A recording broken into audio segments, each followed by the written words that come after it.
అంతే చెప్పారు శంకరాచార్యులు. అంటే దాని అర్థం, అమ్మా అమ్మా అది ఏంటమ్మా అని పిల్లాడు అలా చూశాడు అనుకోండి, అని అమ్మ నోరు మూసేస్తుందా? ఏం చేస్తుంది? పరమ సంతోషంగా ముగ్గురిని తీసుకుని తొడ మీద కూర్చోబెట్టుకుని ముగ్గురి నోళ్లలో తాంబూలపు పిడచ పెడుతుందా పెట్టదా? పెట్టి ఉంటుంది. ఇంకా మళ్ళీ చెప్పాలా? అలా చెప్పవలసి వస్తే అమ్మతనాన్ని చెప్పడం ఏమిటి? అమ్మ అంటేనే ఆ గొప్ప, అమ్మ అంటేనే ఆ ప్రేమ చిన్నతనంలో అందరూ అనుభవించింది. కాబట్టి ఇప్పుడు అమ్మ వాళ్ళకి పెట్టింది. పెట్టినందుకు వాళ్ళు ఏమయ్యారు? ఒకడు ఇంద్రుడయ్యాడు స్వర్గలోకాధిపతి, ఒకడు పరమ బ్రహ్మచారి గొప్ప బ్రహ్మజ్ఞాన సంపన్నుడై గుహుడయ్యాడు, స్వామినాథన్ అయ్యాడు, దేవసైన్యాధిపతి అయ్యాడు. ఇంకొకరు జగద్రక్షకుడైనటువంటి శ్రీ మహావిష్ణువు స్థితికర్త అయ్యారు. ఎక్కడది శక్తి? అమ్మవారి తాంబూలపు పిడచ పెట్టింది కనుక. అమ్మవారి తాంబూల పిడచ పెడితే వాళ్ళ ముగ్గురికి అంత శక్తులు వచ్చాయి, నిత్య బ్రహ్మచారులు అయ్యారు. అంటే ఇక అంతకన్నా ఇంకా ఎంత శక్తి ఆవిడ ఇవ్వగలదో నేనేం చెప్పగలను. కాబట్టి ఆవిడ పెట్టిందని పెడితే ఇది అయిందని చెప్పకుండా ఊరుకున్నానన్నారు. అందుకని చెప్పడం మనిషి. అందుకని ఆ మాట శ్లోకంలో పూర్తి చేయకుండా రణీజిత్వా దైత్యానపహృత శిరస్త్రై కవచిభి విష నివృత్యై చండాంశ త్రిపురహర నిర్మాల్య విముఖై విశాఖేంద్రోపేంద్రో శశి విశిద కర్పూరశకలా విలీయంతే మాతస్తవ వదన తాంబూల కబళా. అమ్మవారి దగ్గర తాంబూలపు పిడచలు దొంగిలించారా అన్నట్టుగా, అంటే మనకు కూడా తినేద్దామా అమ్మి అని పెడితే ఇలా తీసి నోట్లో పెట్టేసుకోవాలని ఉంది వాళ్ళకి. అది అని అమ్మవారికి ఇలా చూస్తూ ఉండిపోయారట. అంత శక్తి వచ్చేసింది. అమ్మవారి యొక్క అనుగ్రహం అంటే అలా ఉంటుంది. ఆవిడ అనుగ్రహం అంటే మామూలుగా ఏముండదు. ఒకసారి కానీ ఆవిడ చూపు పడిందా, ఆవిడ అనుగ్రహించిందా, అది ఒక జన్మతో పోయేది కాదు. కొన్ని కోట్ల జన్మల వరకు శక్తి అలా పట్టి ఉంటుంది. ఇక ఎదురుండదు, పరమేశ్వరుడి వైపుకి నడిపించేస్తుంది. అంత శక్తివంతురాలా తల్లి. అటువంటి తల్లి తన చూపుల చేత లోకాన్నంతటినీ పోషిస్తుంది. అందుకే సమతాం వితన్వన్. మళ్ళీ వెనక్కి రండి, ఎక్కడ ప్రారంభం చేశాను, ఎందుకు చెప్పాను ఇదంతా? మూక వెంకరులు చెప్పినటువంటి శ్లోకంలో అమ్మవారి చూపుల వైభవాన్ని చెప్తున్నారు. అమ్మా వక్రోపి దేవి సమతాం నమతాం వితన్వన్. ఎవరు నీ దగ్గరికి వచ్చి ఇలా అన్నారో, అమ్మవారి దగ్గర లక్షణం ఉంటుంది. అయ్యవారి దగ్గరికి వెడితే అయ్యవారి రూపంలో అమ్మవారు ఉంటే నోరు విప్పి అడగాలి, అయ్యా అని అనాలి. రామాయణంలో రాముడు అంటాడు, సకృదేవ ప్రపన్నాయ తవాస్మీతి చయాచతే అభయం సర్వభూతేభ్యో దదాంయేతద్వ్రతం మమ అంటాడు. రామా నేను నీవాడనని ఎవరన్నాడో వాడిని నేను విడిచిపెట్టను, వాడి చెయ్యి పట్టుకుని నాతో తిప్పుకుంటాను, రక్షించుకుంటానంటాడు. అమ్మవారి దగ్గరికి వెడితే అలా నోటితో ఏం అనక్కర్లేదు. ప్రణిపాత ప్రసన్నా హిమైథిలీ జనకాత్మజ అలమేషా పరిత్రాతుం రక్షస్వో మహతో భయాత్.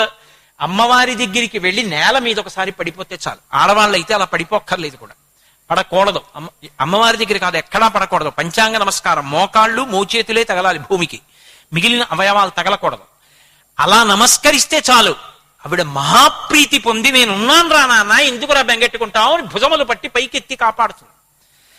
అమ్మవారి దగ్గర ఏమీ చెప్పక్కర్లేదు, పడిపోతే చాలు. ఆవిడ వైరాగ్యం వరకు ఇవ్వగలదు, ఆవిడ ఇవ్వలేనిది లేదు. అందుకే కామకోటి. ఆ చూపులకున్నటువంటి శక్తి అంత గొప్పది. అందుకే నీలో పిరాగమధికం జనయన్ పురారే లోలోపి భక్తిమధికం ధడయన్నరాణాం వక్రోపి దేవి సమతాం నమతాం వితన్వన్ కామాక్షి నృత్యతు మయి తదపాంగపాతః. తదపాంగ, అపాంగ అంటే నీ పొట్టి చూపు, నీ కటాక్షం ఉన్నదే ఇలా, అది అమ్మా నా మీద నృత్యం చేయని అమ్మా అన్నారు మూకశంకరులు. నృత్యం చేయడం అంటే ఇలా ఒక్కసారి చూసి వదిలిపెట్టేయడం కాదు. రంగస్థలం మీదకి వచ్చి అలా నించున్నాడు అనుకోండి, ఆయన నించున్నాడండి అంటారు. నా అలా కూర్చున్నాడు అనుకోండి, కూర్చున్నాడండి అంటారు. మహా అయితే కాళ్ళు చేతులు ఎప్పుడైనా ఒకసారి చేతులు అవి ఇలా లాస్యం కాబట్టి కలుపుతాను. అదే ఒక నర్తకి వేదిక మీదకి వచ్చింది అనుకోండి, ఆమె కదులుతూనే ఉంటుంది. ఆమె ఎలా కదులుతుందో, ఆమె కదులుతుంటే అలా ఎలా ఉండిపోతామో అలా అమ్మా నువ్వు నా వంక ఇలా చూస్తూనే ఉండాలి.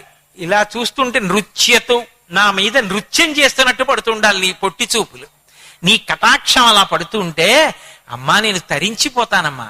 నీకేమైనా నష్టమా దానివల్ల? ఏమీ నష్టం లేదమ్మా, నాకు మాత్రం చాలా లాభం అందుకే కామాక్షి నృత్యతు మయి తదపాంగపాత, నీ యొక్క కడగంటి చూపు నా మీద పడేటట్టుగా అనుగ్రహించి తల్లి నన్ను ఉద్ధరించమ్మా అంటారు. అది ఆ శివ శివ ఇద్దరికీ ఉండేటటువంటి సమానమైనటువంటి లక్షణం. నోరు విప్పి అడగక్కర్లేదు, మీరు అడగకుండానే మీరు ఏం అడుగుదామని వచ్చారో అంతకన్నా ఎక్కువ కట్టబెట్టేస్తారు వాళ్ళు. మీరు అందుకే మహాభారతంలో ఒక విశేషం గమనించుంటారు. రామాయణంలో త్రిశంకువు స్వర్గలోకానికి ఎడతానన్నాడు, సశరీరుడి శరీరంతో ఎడతానన్నాడు. కుదరదని చెప్పి వెనక్కి పంపించేశాడు. త్రిశంకో గచ్చభూయస్త్వం నాపి సర్గసురాలయ, శరీరంతో వచ్చి ఇక్కడ ఉండడానికి వీలేదు, పోదలపో గురుశాప హతో మూఢ, పైగా గురుశాపం ఉంది నీకు, కిందకు బొమ్మని తిరగేసి కిందకి తోసేశారు. తల కిందకి కాళ్ళు పైకి పెట్టి పడిపోతే విశ్వామిత్రుడు ఏదో పునఃసృష్టి చేసి అట్టి పెట్టాడు అలాగా. కానీ మరి అర్జునుడు సశరీరంగా స్వర్గానికి వెళ్ళాడా లేదా? ఇంద్రసభలో ప్రవేశించాడా లేదా? ఎక్కడి నుంచి వచ్చింది ఆ శక్తి అంతా? ఒకటి నరనారాయణులలో నరుడు, రెండవది అంత శక్తి అంత విశేషం ఎందుకు వచ్చేసిందో తెలుసా? అడగకుండానే శంకరుడు అనుగ్రహించాడు. ఒకప్పుడు ఆయనగా అనుగ్రహించిన, ఆయన ఆమెగా అనుగ్రహించిన, ఆమె ఆయనగా అనుగ్రహించిన, నా మాట మీరు పట్టుకోవాలి. అంటే ఆమె అంటే పార్వతీదేవి ఒక్కటి కాదు, ఆమెయే శంకరుడు. శంకరుడు కాడు, శాంకరి ఆమెయే. అందుకే నమ శంకరాయచ, శంకరోతీతి శంకర, సమస్త లోకములకు శుభములను చేసేటటువంటి వాడు శంకరుడు. అందుకేట అలా చేయడం కోసం లోకంలో ఎవరి రూపంలో తిరుగుతాడంటే తండ్రి రూపంలో తిరుగుతాడు. అందుకే తండ్రి కలిగిన పిన్ని దానమేలా అంటారు. ఈ లోకంలో 3 రూపాలతో తిరుగుతూ ఉంటాడు ఆయన. మొట్టమొదటి రూపం ఏది అంటే తండ్రి రూపంలో తిరుగుతాడు. తండ్రి రూపంలో ఉండి ఉద్ధరించేస్తాడు. కొడుకు కోసం తన శరీరాన్ని పణంగా పెట్టేస్తాడు. తానెంత కష్టపడిపోయినా పర్వాలా, కొడుకు మాత్రం సుఖపడాలి. ఇక రెండవది గురువు గారి రూపంలో తిరుగుతూ ఉంటాడు. అజ్ఞానాన్ని పోగొట్టి జ్ఞానం ఇచ్చి మళ్లీ పుట్టవలసిన అవసరం లేని స్థితిలో భక్తితో నడిచేటట్టుగా జీవిత గమనాన్ని మారుస్తాడు. అందుకే మయస్కరాయచ, పరమశివుడిగా ఉంటాడు 3వ రూపం. మీరందుకే చూడండి, అసలు అర్జునుడు ఏమడిగాడు భారతంలో? అడుగుదాం అనుకున్నాడు. ఏమడుగుదాం అనుకున్నాడు? పాశుపతాస్త్రం అడుగుదాం అనుకున్నాడు. కురుక్షేత్ర సంగ్రామం జరిగినప్పుడు ఆ పాశుపతాస్త్రం చేతిలో ఉంటే శత్రు సైన్యాల్ని నిగ్రహించడం తేలికవుతుంది, విజయాన్ని సాధించచ్చు అన్న ఉద్దేశ్యంతో హిమవత్ పర్వత ప్రాంతానికి వెళ్లి తపస్సు ప్రారంభం చేశాడు. అంత తపస్సు ప్రారంభం చేస్తే పరమశివుడు తిన్నగా రాలేదు. రాకుండా ఏదో ఆ మూకాసురుడు అనేటటువంటి రాక్షసుడిని అడవి పంది రూపంలో పంపించి అడవి పందిని వేటాడేటటువంటి ఒక కిరాతుడి రూపంలో వచ్చాడు. అమ్మవారిని కిరాత స్త్రీగా మార్చాడు. ఆమె ఎరుకతగా మారింది, ఆయన ఎరుకలవాణిగా మారాడు. మారి ఇటువైపు నుంచి శంకరుడు బాణం వేశాడు, అటువైపు నుంచి అర్జునుడు బాణం వేశాడు. 2 బాణాలు తగిలి మూకాసురుడు మరణించాడు. పౌరుషం ఉంటుంది కదా క్షత్రియుడికి. నేను బాణం వేస్తే చచ్చిపోయింది పంది అన్నాడు పరమశివుడు. కాదు కాదు, నేను బాణం వేస్తే చచ్చిపోయింది అన్నాడు అర్జునుడు. ఇద్దరు తొడలు తరిచారు, యుద్ధం మొదలుపెట్టారు. గాంధీవం తీశాడు. గాంధీవం అంటే అర్జునుడికి ప్రాణం. ఆ అక్షయ బాణ తూణీరాల్లోంచి బాణాలు తీసి పుంఖానుపుంఖలంగా విడిచిపెట్టాడు పరమశివుడి మీద. ఆయన సామాన్య శరీరమా? సముద్రం వర్షాన్ని బుచ్చుకున్నట్టు బుచ్చేసుకుంది ఆ బాణాలని. ఏం చేస్తాడో చూద్దామని అక్షయ బాణ తూణీరాలు 2 అదృశ్యం చేశాడు. అదృశ్యం చేస్తే ఆ 2 బాణతూణీరాలు కనపడలేదన్న కోపంతో గాంధీవం ఎత్తి కొట్టబోయాడు. గాంధీవం శంకరుడి శరీరంలోకి వెళ్ళిపోయింది. ఇక ఆ గాంధీవం కూడా చేతిలో లేదు, కోపం మాత్రం ఆగలేదు, పౌరుషం. పరమశివుడితో మల్ల యుద్ధానికి కలిగిపడ్డాడు. మల్ల యుద్ధానికి కలిగిపడితే శంకరుడు వెంటనే దర్శనం ఇవ్వలేదు. ఒరే, నీ శక్తిని మెచ్చుకున్నాను రా, నీ క్షాత్రధర్మాన్ని మెచ్చుకున్నాను రా అని కనపడలా. ఇంత దివ్య శరీరంతో ఉంటాడాయన. అప్రాకృత శరీరం తం అతిమన్మథరూపిణం ఘృతరీతి ఘనీభూతం సచ్చిదానంద విగ్రహం అంటుంది లింగపురాణం. వ్యాస భగవానుడు శంకరుణ్ణి కీర్తిస్తూ అంటాడు, పేరుకున్న నెయ్యి ఎలా ఉంటుందో అలా ఉంటాడు. అంతటి దివ్యమైనటువంటి శరీరం అది. మన మాంసనేత్రంతో చూసే శరీరం కాదు అసలు.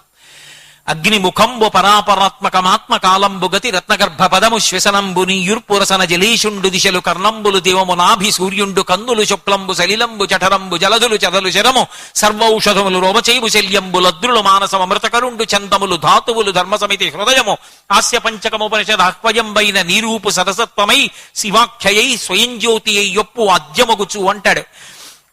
అంతటి దివ్య శరీరం కలిగినటువంటి వాడు ఒక రూపాన్ని ధరించి వచ్చి అర్జునుడితో మల్ల యుద్ధం చేస్తున్నాడు. ఎందుకు ఆ మల్ల యుద్ధం అంటే పరమశివుడి శరీరంతో అర్జునుడి శరీరాన్ని అంతటినీ కలపాలి.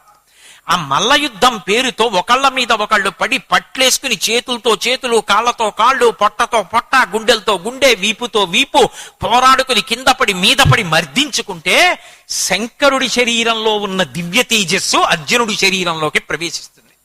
అప్పుడు పాశుపతాస్త్రాన్ని పట్టుకుని యుద్ధరంగానికి వెడితే దుర్నిరీక్షుడవుతాడు. అంత తేజస్సు కట్టబెట్టాలనుకున్నాడు. అందుకని కోదండంబుల నిట్టురుండరు జటాకోటీరముల్ కుక్షి వక్షోదీశంబుల నంసభాగముల సక్రోధంబునన్ వేయుచున్ రోదోంతంబుల నట్టహాసముల నర్పుల్ పిక్కటిల్లంగా బాహాదస్పంబున మల్లసంగరము చెయ్యంజొచ్చిరి రుద్రార్జనులు. ఇద్దరు బ్రహ్మాండమైనటువంటి మల్ల యుద్ధం చేశారు. ఇప్పుడు అర్జునుడికి కావలసినంత శక్తి అనుగ్రహించేశారు. ఇప్పుడు అంత దివ్యశక్తినిచ్చాడు. అడిగాడు అర్జునుడు. వాళ్ళిద్దరిగా ఉండే ఒకరి తత్వం అది. అలా వర్షిస్తారు. అనుగ్రహించేసి ఒక్కసారి పరమశివుడిగా సాక్షాత్కరించాడు. ఇంత తాపత్రయపడి ఇంత మల్ల యుద్ధం చేసి ఇన్ని బాణాలేసి ఆఖరికి ఆ పట్టుకున్నటువంటి గాంధీవం కూడా అదృశ్యం అయిపోయి కడుపులో మంటతో అంత యుద్ధం చేస్తున్న వాడికి తన ఎదురు చూసిన శంకరుడే.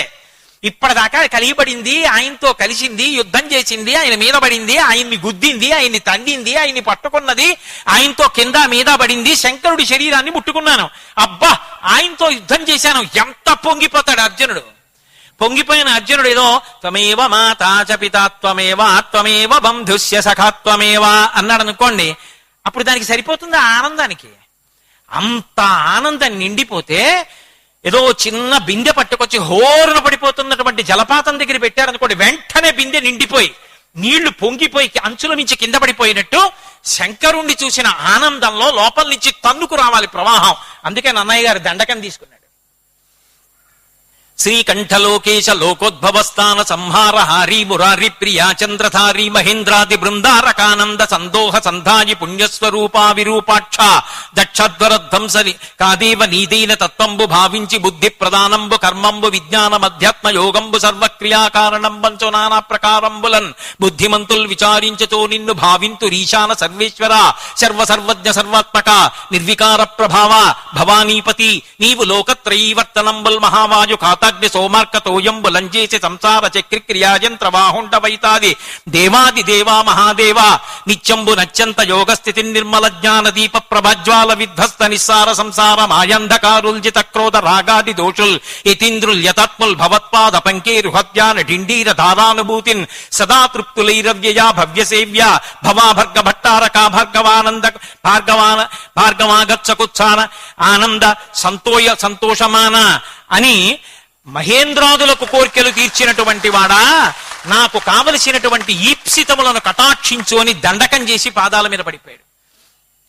అంటే అడగకుండానే అర్జునుడి యొక్క కామితములన్నింటినీ కూడా తీర్చాడు. వాళ్ళ యొక్క దృష్టి పాతం అలా ఉంటుంది.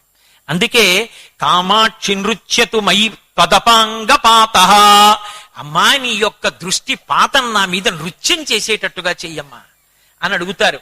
అటువంటి శివ ఆ అర్ధనారీశ్వర స్వరూపం ఉందే అది పరమాద్భుతమైనటువంటి స్వరూపం. అటువంటి స్వరూపం కలిగినటువంటి ఆ చెంగాలమ్మ పరదేవత దగ్గర కూర్చుని కొత్త సంవత్సరం, అందులో జయనామ సంవత్సరం ప్రారంభం అవగానే చైత్రమాసంలో శుక్లపక్షంలో, అందులో ఇవాళ త్రయోదశి ఉత్తర ఫల్గుణీ నక్షత్రంతో కలిసి ప్రకాశిస్తున్నటువంటి ప్రదోష వేళలో, అందున త్రయోదశి తిథి పరమశివుడికి అత్యంత ప్రీతిపాత్రమైనటువంటి తిథి. త్రయోదశి అంత శక్తివంతం. పౌర్ణమి ముందు ఉన్నటువంటి త్రయోదశి నాడు ఆకాశంలో పూర్ణమైనటువంటి బింబం దగ్గరికి వచ్చేస్తుంది. అంత అద్భుతమైనటువంటి రోజు నాడు సాయంకాలం వేళ చెంగాలమ్మ పరదేవత సమక్షంలో కూర్చుని మీ వంటి భాగవతుల మధ్యలో ఒక్క మాట చెప్పుకున్నా చాలు. ఏక శబ్ద సమ్యజ్ఞాత సృష్ట ప్రయుక్త స్వర్గే లోకే కామదుగ్భవతి. ఆ తల్లి ఏమివ్వలేదు? సమస్త ఈప్సితములను తీర్చగలదు. అటువంటి తల్లి సమక్షంలో ఇంత గొప్ప తేజోవిరాజితమైనటువంటి తిథులలో అంత గొప్ప గొప్ప సేవలను దర్శించి ఆనందపడిపోయినటువంటి హృదయంతో మీ ముందు 4 వాక్ సుమములను సమర్పించి అమ్మవారి పాదసేవ చేసుకునేటటువంటి అదృష్టాన్ని నాకిచ్చిన మీ అందరికీ నా హృదయపూర్వకమైనటువంటి కృతజ్ఞతలను ఆవిష్కరిస్తూ మంగళాశాసన పరై పదాచార్య పురోగమై సర్వైశ్చ పూర్వైరాచార్యై సత్కృతాయాస్తు మంగళం. మంగళం కోసలేంద్రాయ మహనీయ గుణాత్మనే చక్రవర్తి తనూజాయ సర్వభౌమాయ మంగళం ఉమాకాంతాయ కాంతాయ కామితార్థప్రదాయిని శ్రీగిరీశాయ దేవాయ మలినాథాయ మంగళం. సర్వం శ్రీ ఉమామహేశ్వర పరబ్రహ్మార్పణమస్తు. స్వస్తి. అగ్నిరాయుష్మాన్ సవనస్పతిభిరాయుష్మాన్ దానత్వాయుషాయుష్మందం కరోమి. సోమ ఆయుష్మాన్ స ఓషధేభిరాయుష్మాన్ దానత్వాయుషాయుష్మందం కరోమి. ఆయుష్మాన్ స దక్షిణాభిరాయుష్మాన్